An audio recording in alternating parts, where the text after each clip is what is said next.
So let's take a look at one of the building blocks of emotional intelligence.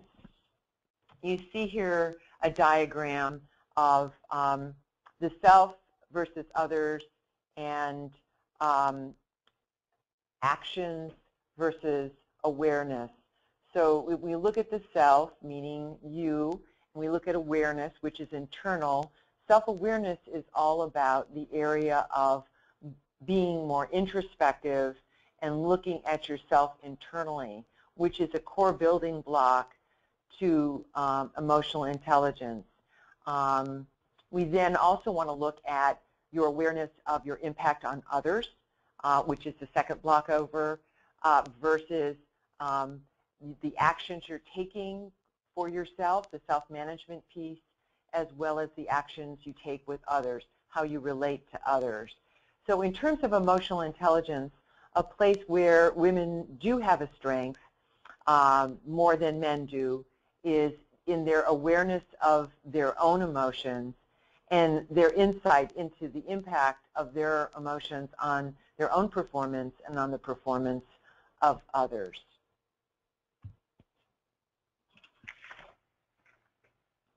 Self-awareness is the capability to recognize, understand, and monitor your thoughts, feelings, and intentions. When you're self-aware, you understand yourself and how your behavior affects others. When we're not self-aware, it makes leading particularly dicey because it's a core building block, a foundation of good leadership. And it sometimes takes a life crisis, especially for an adult, to point out our blind spots.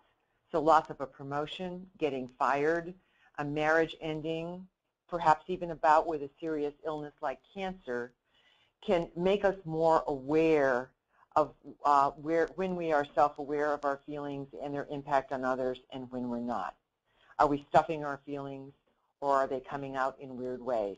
So even though women have an advantage here, it is a place that I encourage you to examine in more depth. I've written several books, and in one of the books that I've written called What Animals Teach Us, I interviewed a successful businesswoman named Pat. And Pat did not become aware of her own feelings and the impact they had on others until she had a real life crisis. Pat headed customer service worldwide for a major computer company. She had been considered a high potential earlier in her career, and she was known for working long hours and producing results. As Pat moved up in the company, she earned a reputation for being somewhat difficult to work with, but she did produce these amazing results. At the same time, as Pat was sort of at the peak of her career in the organization and the highest ranking woman, she became aware of a congenital condition that happened in her family regarding eyesight, but was exacerbated by the stress of her job. She let her job pretty much run her. Pat noticed that she wasn't seeing well, and over a relatively short period of time her eyesight diminished to the point where she became totally blind.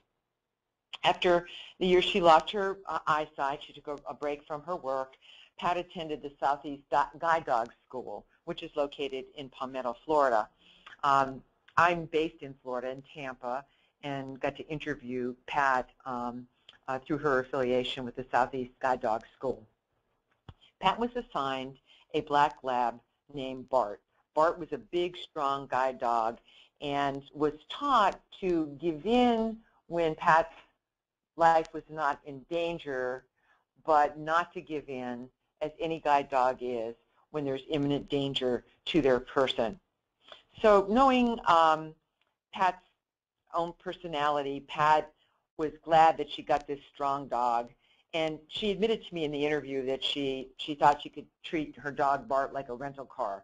So Bart became this tool to help Pat get back into her job. Pat had difficulty giving up control, as I mentioned earlier, so allowing Bart to guide her was very stressful for Pat and probably for Bart as well.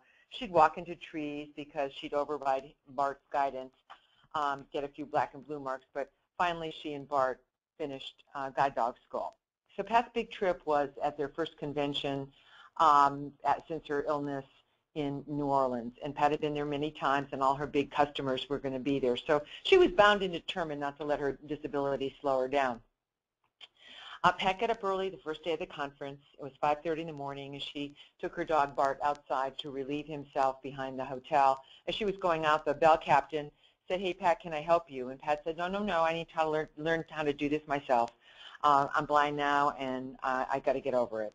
So Pat takes her dog outside, and despite her attempts to hurry Bart along so he could do his business and get back in the hotel, Bart refused to move. In fact, Bart began to pull her in the opposite direction of where she was leading him. This time, when Pat resisted, Bart's strength and determination overpowered her.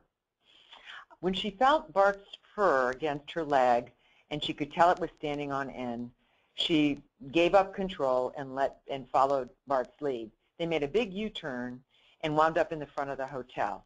When Pat got into the lobby, she could not contain herself. She